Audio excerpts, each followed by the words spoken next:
Olá, estudantes de todo o Brasil, sejam muito bem-vindos a mais um vídeo do canal Monografia do Triunfo. Como vocês estão?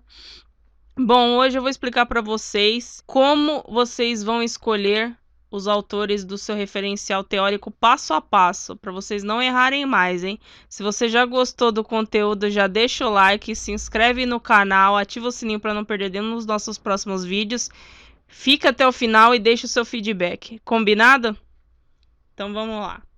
Bom, primeiramente, para você escolher os autores, porque vai ser mais de um, né? Óbvio, né, que você vai escolher. A primeira coisa que você vai levar em conta é a sua área de conhecimento, né? Aí eu dei aqui como exemplo, no caso, as ciências da computação. Por que que eu dei esse exemplo? Porque quando você vai fazer um trabalho ligado tanto à área da saúde quanto à área de tecnologia, são áreas que estão mudando com muita rapidez. Então, de repente, você pegar autores muito antigos, o seu trabalho pode ficar obsoleto. Tem, para tese, se eu não me engano, de mestrado e doutorado, tem professores que pedem pesquisas de, no máximo, até há 2 anos atrás, para sua pesquisa não ficar muito obsoleta. Mas já se a sua área, por exemplo, é das ciências sociais e você está fazendo, por exemplo, que nem eu tinha explicado em algum vídeo passado sobre estudo de caso, que é mais voltado para a área das ciências sociais, né? Ou seja, eu pego um caso, igual os 2 exemplos que eu havia dado, né? Ele pegou um caso em uma cidade, mostrou os efeitos daquele parâmetro que ele estava avaliando naquela época. Porém, outros pesquisadores fizeram uma pesquisa semelhante à dele em outros locais e avaliaram que a pesquisa dele é válida, ou seja, que eles encontraram similaridades. Tá lembrado disso? Se não, pode deixar que eu coloco aqui embaixo o vídeo sobre estudo de caso, tá? Para vocês entenderem melhor. Então é isso. Primeiro aspecto que você vai levar é a área de conhecimento. O segundo aspecto que você vai levar em conta são os autores bases ou basilares, que a gente chama popularmente. Que são os autores que meio que fundamentaram aquela matéria, digamos assim, né? São os considerados pioneiros ou aqueles que mais contribuíram para aquela matéria.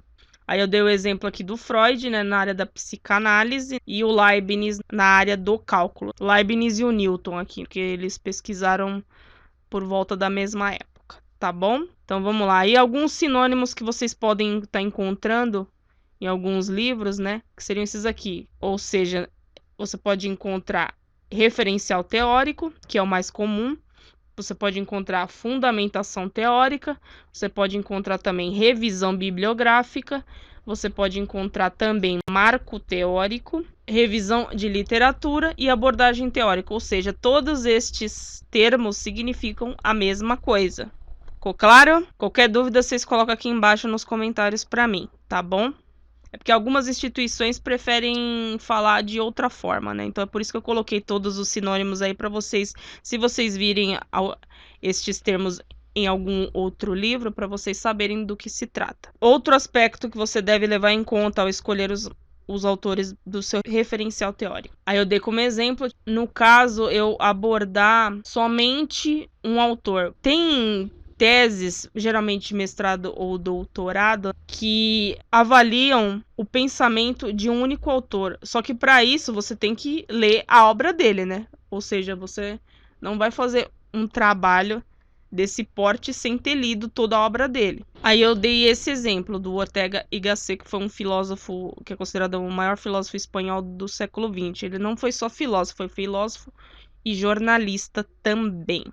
O autor de A Rebelião das Massas, um dos livros dele mais famosos. Esse é quando eu vou avaliar o pensamento de um autor. É mais comum esse tipo de foco, assim, em TCCs de letras, quando eu vou pegar a obra de um autor e vou estar avaliando, ok? Outro aspecto que você tem que levar em conta ao escolher os seus autores, a abordagem, que tipo de abordagem que ele trata na obra dele, né? Aí no caso eu dei o exemplo da retórica aristotélica, ou seja, há pelo menos uns 4 4 pensadores que fundamentaram a retórica. Se eu não me engano, foi o Platão, o Aristóteles e os outros 2 eu não me lembro. Ou seja, tá, eu posso tratar de retórica, que é um tema muito geral, mas ela tem várias subdivisões, ela tem vários pensadores, ela tem vários pontos de vista entre si. Então, eu tenho que falar, eu não quero tratar da retórica. E tem a retórica moderna, né, que é a marxista, Hegel. No caso aqui, eu quero abordar só a retórica aristotélica. Aí eu tenho que especificar na minha tese ou na minha monografia que eu estou abordando este ponto de vista na minha obra. Vamos para os dados. Os dados seria aquele autor que ele se destaca, ele é conhecido no país por produzir artigos relacionados àquela matéria. Aí eu dei esse exemplo, né, que é de um pesquisador que, inclusive, ele foi citado, ele faz parte dos 1% dos brasileiros que são citados em artigos estrangeiros, que é esse Paulo Eduardo Artacho Neto, professor do Instituto de Física da USP, e ele trata principalmente da área de meio ambiente. Na Amazônia, ele é um especialista nessa área, ele estuda esta área. Então você tem que pegar a referência, no caso aqui no Brasil, do assunto que você vai especificar. E agora, como que você vai utilizar o seu referencial teórico, que é a base que vai fundamentar o seu TCC? Vou explicar só o passo a passo. Se vocês quiserem algo mais aprofundado, vocês deixam aqui nos comentários para mim, tá? Que eu faço um vídeo mais aprofundado sobre isso, certo? O que você tem que fazer? Como que você vai utilizar? Primeiro passo, definir os tópicos do seu trabalho. A hierarquia também, quais tópicos vão ser postos e dispostos hierarquicamente no seu trabalho, ou seja, a ordem de cada um, como cada um vai aparecer no seu trabalho.